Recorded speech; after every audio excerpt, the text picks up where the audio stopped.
Hi, my name is Rick Carmichael, and this is my data visualization final project, Visualization of American and Russian EVA Activity. This project aims to accomplish a couple of goals which don't seem to have been attempted before. The first is to calculate the distances traveled in space by spacewalkers and to visualize the ground tracks that those spacewalkers have made across the ground. To accomplish this, I will be creating an interface in Python to lay multiple ground tracks over one another and looking for interesting patterns in the history of EVA activity based on other parameters surrounding these spacewalks. I'm sure many of you have seen what an orbital ground trace of a satellite looks like before. There are many interfaces that will allow the visualization of a single satellite or the preview of a future satellite, but from what I've found, many of the open source applications have lapsed or otherwise are outdated. These proprietary pieces of ground trace software are mostly geared towards planning future satellites or tracking current satellites. None that I can see attempt to reverse engineer past ground track activity, and very few allow the graphing of multiple separate missions over one another. The specific objectives of this project are then to measure the distances traveled by humans in spacewalk around the Earth to create ground tracks corresponding to that movement, to do this in an interface where different tracks can be compared, and to do so with minimal resources. So let me first define some terminology. In this project, spacewalk is synonymous with EVA and refers to a human in a spacecraft opening the hatch of a depressurized craft, exposing it to the vacuum of space. The term apoapsis, or when referring specifically to something in Earth orbit, apogee, is the highest point an object has in its orbit or its trajectory around the planet, and is typically measured relative to the surface, as we see here in a suborbital arc from the game Kerbal Space Program. The term periapsis, or perigee, when referring specifically to Earth orbit, is the lowest point an object has in its orbit. To actually have an orbit, the object's periapsis must be outside of the surface of a planet. Eccentricity refers to the ellipticalness of an object's orbit, measured directly as the difference between an object's apogee and perigee, and is a measurement between 0 and 1. Inclination is the measurement of the angle between an object's orbit and the Earth's equator relative to the direction of the Earth's rotation. The data to complete this project was ultimately a combination of data from the NASA Open Data Portal and a data set assembled using the Wikipedia API, which found and parsed info from Wikipedia info boxes, which is the portion that you see on many Wikipedia pages highlighted here on the right. Multiple different Wikipedia API libraries were ultimately needed to get InfoBox data from such a wide array of missions. A Wikipedia library to access the correct URL, MediaWiki parser from Hell to parse through information, and the PyWiki bot to step through incrementally and find many different pages.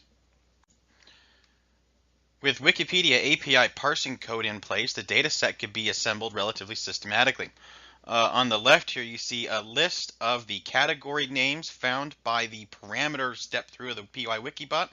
And on the right is a snapshot of the names that must correspond to pages needed for the Wikipedia library to locate the page of corresponding missions. Once the raw data was assembled and cleaned and segmented out into individual categories, some calculations were needed to fully augment the data set to give us everything we would need, including a couple of constants based on physics knowledge of Earth orbit. And here you see the category names needed in the final data set to assemble the visualizations you'll see later on. Many of these fields were calculated from the original Wikipedia data, from the NASA Open Data Portal data, and many of these calculated taking both of those data sets into account. And here is the first visualization that came from this data set, a truncated version of the master list of spacewalk distances calculated here. At the very top, you'll see STS-102, a mission we'll explore later, and at the bottom an array of different mission types, including some of the earliest spacewalks. When sorting and visualizing this data by the mission category, be it an Apollo or a Gemini or a shuttle launch, there's a lot of information packed into a very dense little area here. The shuttle launches are the longest traveled and longest duration launches of any program type. Trailing very close behind Space Shuttle EVA duration are International Space Station EVA durations. These are very closely related to many shuttle launches, but ISS expeditions are taken almost exclusively from astronauts already on board the International Space Station. Next here you'll see the Soyuz program, which was started in the 1960s, performed most of its EVA activity actually in the 1990s, and did an enormous amount of work servicing the Salyut and Mir Soviet space stations and later the International Space Station. Now trailing close behind Soyuz, you'll see Skylab. Skylab was the American space station which orbited from 1973 to 1979. It was built primarily with Apollo program parts and hardware, and was ultimately phased out for the more efficient Space Shuttle program. The Gemini program spacewalks were all undertaken, as was the Apollo spacewalk you see later, in preparation for America's first moon landing. These spacewalks include Ed White's first spacewalk on Gemini 4. Now the Apollo EVA duration you see here are actually data from two spacewalks which occurred on the same mission when Dave Scott and Rusty Schweickart EVA'd to the first lunar module for the first tests of what would become the lunar lander. Finally, the very shortest spacewalk by category is actually the very first human spacewalk. This is Alexei Leonov's Voskhod 2, which very nearly took his life, but ultimately proved the first successful human excursion into space. And here you'll see spacewalk distances over the years. The very first EVAs occurring in 1965, the duration falling a bit as all the activity was centered around moon landing and moon EVAs, and then rising in later decades as we get into the shuttle and International Space Station programs.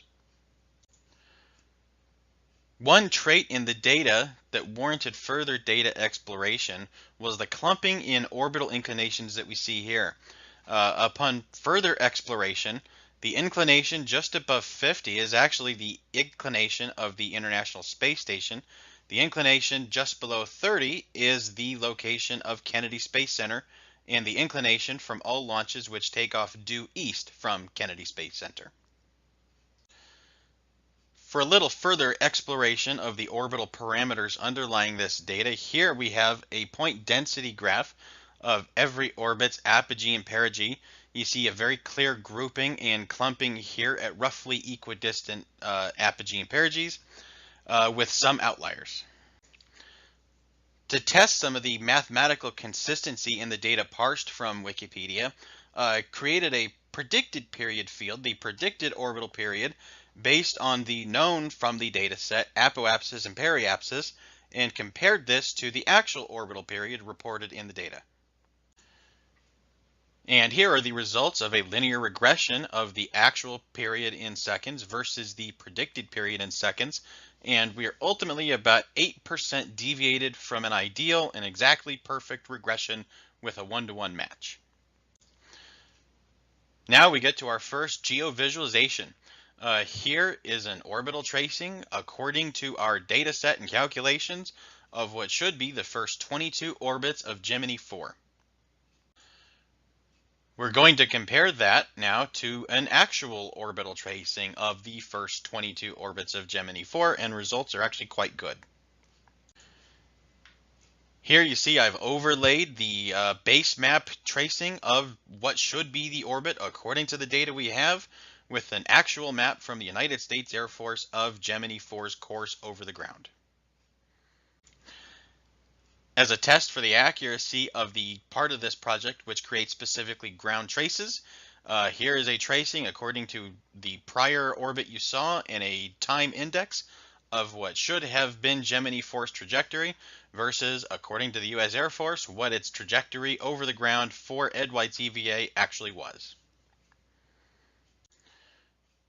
With the results from Gemini 4 looking quite accurate, let's take a look at an EVA which is not all that visually impressive but historically important, Alexei Leonov's very first human EVA in Voskhod 2.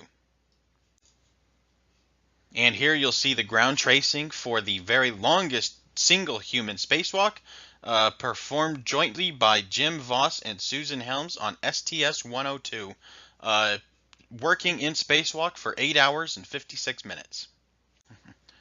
And demonstrated here is the ability to draw multiple EVA tracings over one another. Here are 5 unique spacewalks on 5 different days of astronauts on STS-61 performing repairs on the Hubble Space Telescope, the very first shuttle mission to perform such repairs. And as for conclusions and future work, more work is needed on the function which wraps these lines from a longitude of 180 to negative 180. There is a bug in BaseMap that ultimately fails to wrap these lines quite correctly. The underlying math could use some better accounting for a higher eccentricity.